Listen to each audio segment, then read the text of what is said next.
Mummy आइए, उतरिए।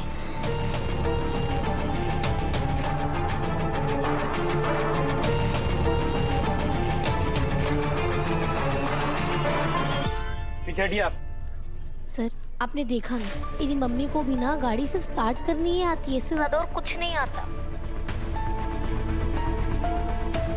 गाड़ी चला के ले जाना, एक्सीडेंट करना बहुत दूर की बात है। ये तो गाड़ी को एक जगह से दूसरी जगह हिला तक नहीं सकती है। एक मिनट, हम ये कैसे मान ले कि तुम लोग सच बोल रहे हो? ये भी तो हो सकता है ना कि तुम लोग ड्रामा कर रहे हो, क्योंकि तुम मिडिल क्लास लोगों की तो आदत होती है ड्रामा करने की। इंस्पेक्टर साहब, सच साबित करने के लिए एक और आदमी है अनु के पास।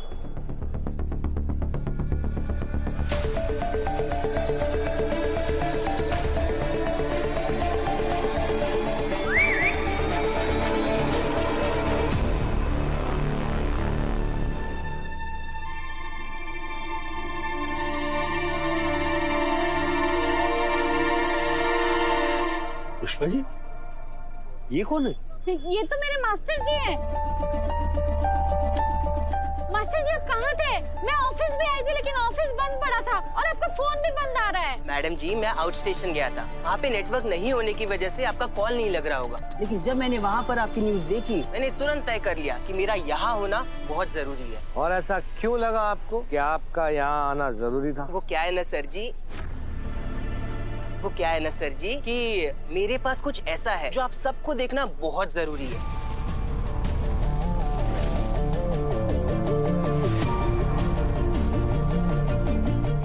जिस दिन मैडम जी हमारे पास क्लासेस सीखने आई थी, उस दिन मैडम ने हट कर ली कि वो ड्राइविंग सिर्फ उनकी ही गाड़ी में सीखेंगी। मिडिल क्लास होने के नाते बिना मोल भाव किए कोई चीज ले लो तो मिडिल क्लास की तो बदनामी हो जाएगी ना, इसलिए मैंने कहा कि मेरी गाड़ी से ही सिखा दीजिए, लेकिन मोल भाव तो मैं करूंगी। लेकिन इनकी गाड़ी में डैश कैम नहीं था, इसलिए मैंने सोचा कि मैं मेरे शर्ट में ही कैमरा लगा दूंगा, ताकि अगर कल को कुछ गलत सलत हो जाए, जैसा कि हुआ, तो बात हम पर ना आए।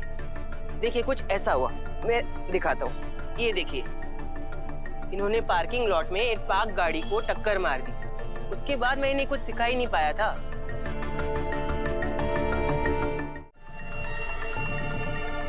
तो फिर ये गाड़ी एक्सीडेंट वाले के पास कैसे आई? कि सर हो सकता है ना कि हड़बड़ी में शायद मम्मी ने गाड़ी की चाबी गाड़ी में छोड़ दी होगी। उसके बाद चोर ने वहाँ से गाड़ी उठाई, एक्सीडेंट किया और वापस गाड़ी वहीं लाकर खड़ी कर दी, शायद पुलिस केस के डर से। हर्ष सर, मैंने अभी हर बात पे शायद इसलिए कहा है क्योंकि मुझे किसी भी चीज़ की ना 100% गारंटी नहीं है, पर हाँ एक चीज़ की 100% गारंटी, और इस बात को मैं श्योरिटी के साथ कह सकती हूँ कि मेरे मम्मी पापा ने ऐसा कभी कुछ नहीं किया। उन्होंने कोई एक्सीडेंट नहीं किया और वो दोनों इनोसेंट हैं।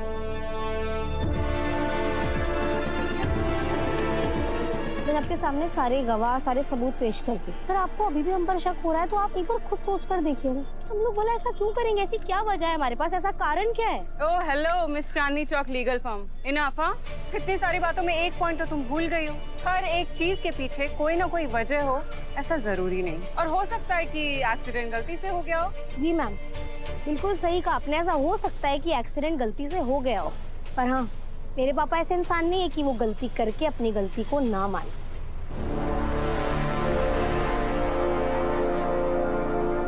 कई बार एक्सीडेंट गलती से हो जाते हैं, पर वहां से किसी को मरता तड़पता छोड़कर भागना और वहीं रहना, वो भी एक इंसान की मर्जी होती है। और मैं जानती हूँ मेरे पापा कभी इतना गलत फैसला ले ही नहीं सकते।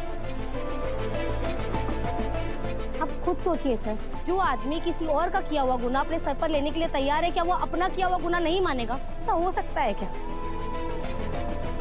मेरे पापा ना ऐसा गलती से कर सकते हैं, ना अपनी मर्जी से, ना इंटेंशनली, ना एक्सीडेंटली, बिल्कुल नहीं कर सकते।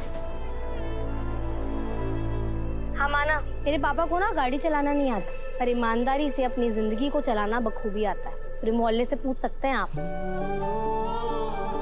हाँ नहीं है मेरे पापा के पास ड्राइविंग लाइसेंस, पर ईमानदारी के बहुत से लाइसेंस हैं उनके पास।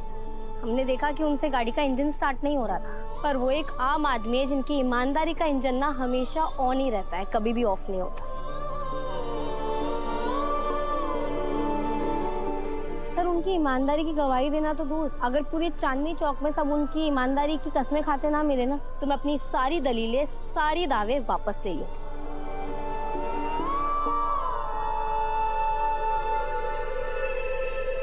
मैंने बहुत क्रिमिनल के साथ डील की है, सारी उम्र बस यही परखने में लग गया कि कौन गुनहगार है और कौन बेगुनाह। मुझे लगता है कि ये लड़की सच बोल रही है। सारे सबूत पुख्ता है, जिससे ये साफ साबित होता है कि इन्होंने एक्सीडेंट नहीं किया है।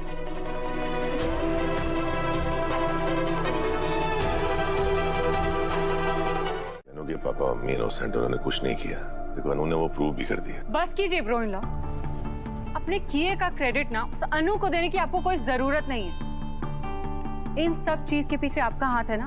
मानसी, मैंने अनु की हेल्प नहीं की, मैंने सिर्फ सच की हेल्प की है। और सच यही है कि अनु के पापा ने कुछ नहीं किया। तो किसने किया? किस घटिया आदमी ने ऐसा किया? हमारी माँ को बीच सड़क पर ऐसे मरता हुआ छोड़ दिया। भैया हम उसे नहीं छोड़ सकते। We have to catch him. We have to punish him. सब होगा बेटा, तो चिंता मत कर। हम दोनों भाई मिलकर उस आदमी को ढूंढेंगे, पकड़ेंगे और उसे किए की सजा भी देंगे। लेकिन उस गुनहगार को पकड़ने से पहले ये जरूरी था कि जिस पर गलत इल्जाम लगे हैं उसे बरी करवाना। मैं उसमें कामयाब रहा कि नहीं? हमारे दिल में अनु के लिए जो शक पैदा हुआ था वो दूर हुआ कि नहीं? हाँ भैया, मुझे अनु से या उसकी फैमिली से कोई प्रॉब्लम नहीं है। और मेरा जो शक था वो दूर हुआ। Thank you.